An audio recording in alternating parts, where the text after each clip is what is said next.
Hey you guys, my name is Rachel Ngom and thank you for tuning in. Tonight I'm going to be talking about the top 8 things that I learned from being an All-American and Junior Olympic champion. So this is something I actually haven't talked a lot about on social media, that like my past with volleyball, which is weird because it was 10 years of my life and a lot of hours, and I learned so much from it. It really did mold me into the person that I am today, and it really did play a huge part in my success with Beachbody.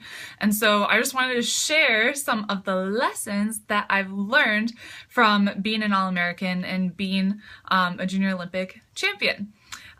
So top 8 lessons. First lesson that I learned was to visualize your success. And so I remember I was on the 16 elite team, I think, and our coach before every match would actually have us sit down in a quiet room and have us visualize everything that we were doing. And so visualize hitting the ball and getting that kill, visualize getting the block, visualize our serves just getting aces. And so having that visualization every time. And then when we actually did it in the game, it was like we already knew what was going to happen. It was crazy. And so visualization of, exactly what's going to happen. So I remember I did obviously a lot of cardio being a volleyball player, and so I'd be riding my bike, getting my sprints in, and as I was doing my sprints, and I felt like I was dying at the end, and I was like, I need to push through. I visualized myself standing up and getting that gold medal put on, wrapped around my neck, and that was like what it needed to take me from wanting to give up to wanting to push forward. So 1, visualize your success. 2, be consistent. And so success in anything in life really comes down to consistency. And so I'm really fortunate that I got to play volleyball at the #1 club in the country, Sports Performance, where they preach these things day in and day out. It really was like a mini boot camp that I went to for 6 years, I think. And so the first, thing that we were taught, basically, be consistent. We showed up every day. You could not miss practice. Almost if you were dying, pretty much. It had to be a very, you had to be so sick. Even times that I was sick, I still showed up and I still sat and watched my team and cheered them on. So consistent to the point where you couldn't miss for your own prom unless you were a senior. So if you're a junior and you were invited to go to prom, you could not miss practice. So you could only miss part of practice if you were a senior and it was your prom. And so we showed up every single day and we worked. You better believe we worked. And so we practiced 6 days a week, I believe. And we got Mondays off. And it was usually 4-hour practices. So hardcore consistency every day for how many I played for 10 years. Do the hard things. And so, boy, there were some things that were really freaking hard, like the weightlifting drills, the box jumps, running, stair sprints, but we did them anyways. One of the hardest things I think we did was a conditioning drill, and we did this especially before nationals, and especially the year that we did nationals in Salt Lake City because it was at such a high altitude, so they wanted to make sure that our cardio conditioning was spot on. And so we would drive to a ski hill, because in Chicago we don't really have hills to run on. We would drive to a ski hill, and on that ski hill we'd be doing sprints up and down that ski hill. And I remember one time I did throw up and it was really freaking hard, but that now is one of the best workouts I've ever done in my life. 4, never give up. And so I remember, gosh, this was our senior year. And so we got so close to winning the Junior Olympics a couple times. Our 15s year, I think we ended up 5th. Our 16s year, we were close too. 18s year, we didn't get as close, but it was our final year, my senior year, that it was so hard. It was brutal. We were at the very end of the tournament, and it was actually the semifinals. And we were playing what was going to be, people are saying this was going to be the finals because it was us versus the Nebraska team. And if you look at the volleyball players that are actually on the Olympic team right now, Jordan Larson was on that team that we played, that Nebraska elite team. So I actually played one of the now Olympic players on the volleyball team, one of the top players, and we beat them. And that match went to 5 games, and if you know volleyball, you have to win best 3 out of 5 or whatever, and so we actually went to 5, and it was at the very end, so you have to win the 15th point. It was you have to win by 2, it goes to 15, and I think we won 15-13, but I remember in that 5th game, we were tired. It was the end of the tournament. Your legs are exhausted. You just want to die. And in that moment, we just dug deep, and we're like, no, we're not giving giving up. We're freaking winning this. We've come this far. We're not stopping. I don't care how tired I am. I'm going to keep going. Number 5 is to show up when others won't. And so a lot of people would not show up to practice as much as we did, especially other volleyball clubs. So I've coached at other volleyball clubs, and honestly, I couldn't do it. I stayed for a season, and then I was like, this is not for me, because they did not have the level of dedication that we had when I was playing. And so they would show up when they felt like it. And they would work hard when they felt like it. And they would work hard when it was convenient to them. So if they were having a bad day, honestly, most of the time they were just lazy. And it frustrated the heck out of me because I saw the potential that they had and they did not go for it. So we gave 110% and we showed up when others wouldn't. Number 6, always give 110%. So if you're going to be successful in anything in life, you can't half-ass it. Sorry for my French, but I love you, Rachel. You have to give 110%.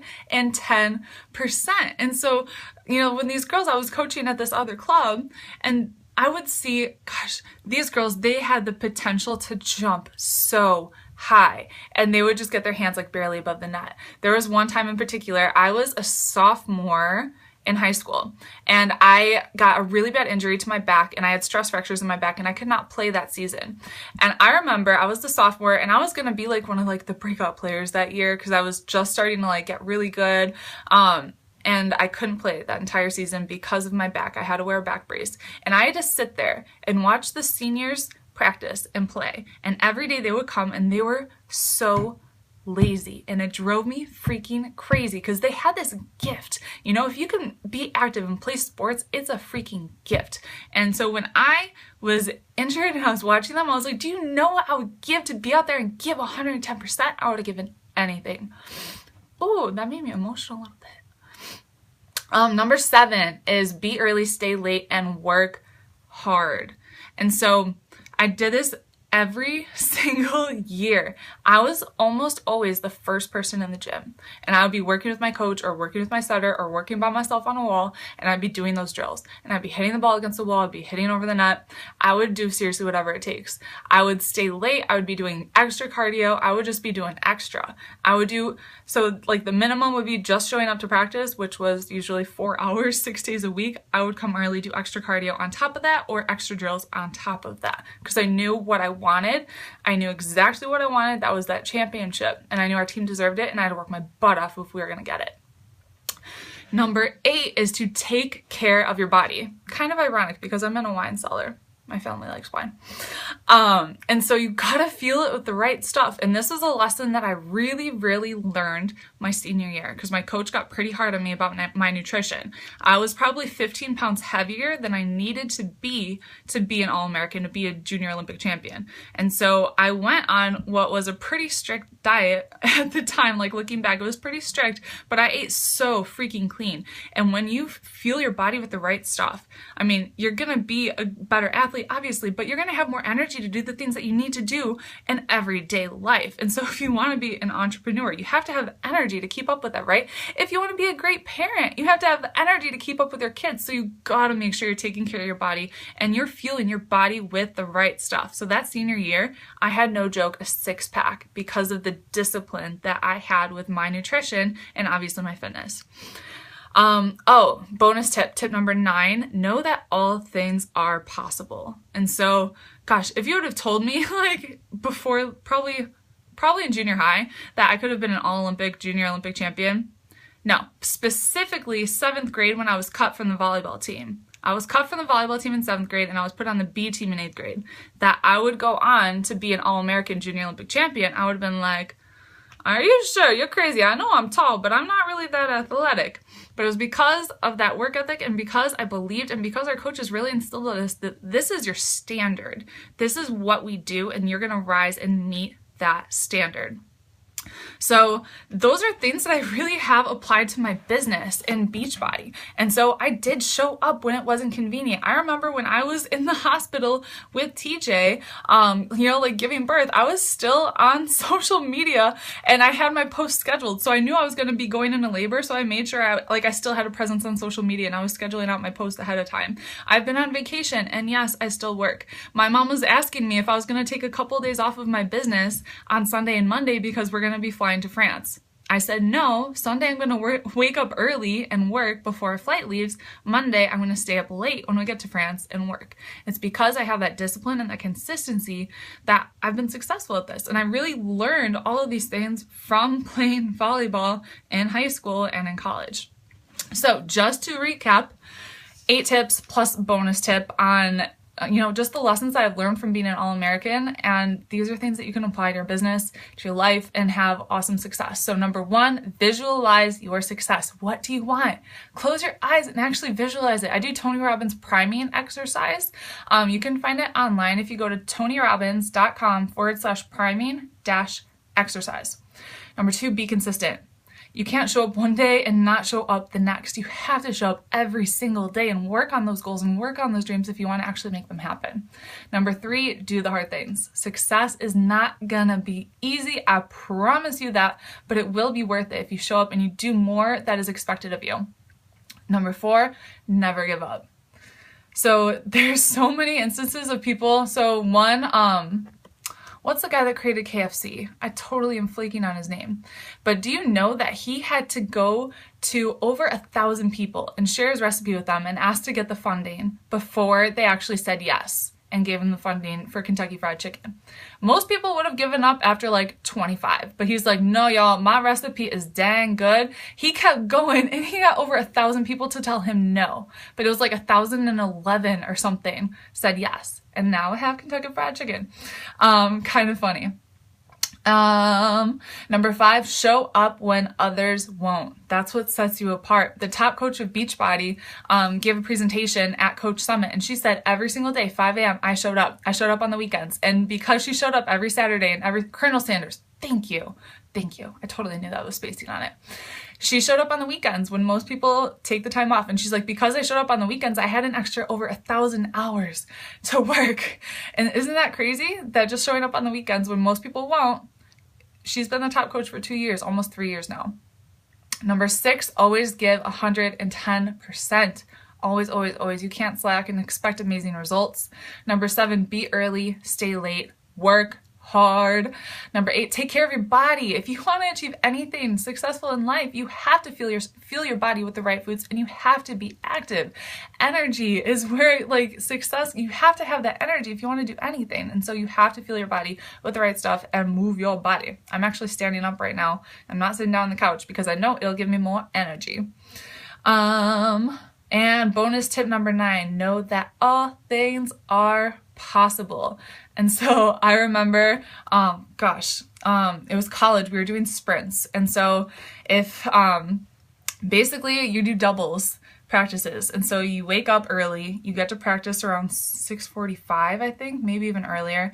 You practice all morning, you get a lunch break, and you can sit on your butt for like 30 minutes. You have to drink a ton of water. Then in the afternoon, you practice again, and you're doing conditioning 3 days a week on top of that, where you're sprinting and doing hard, crazy drills, Plus there was no air conditioning, and it was August.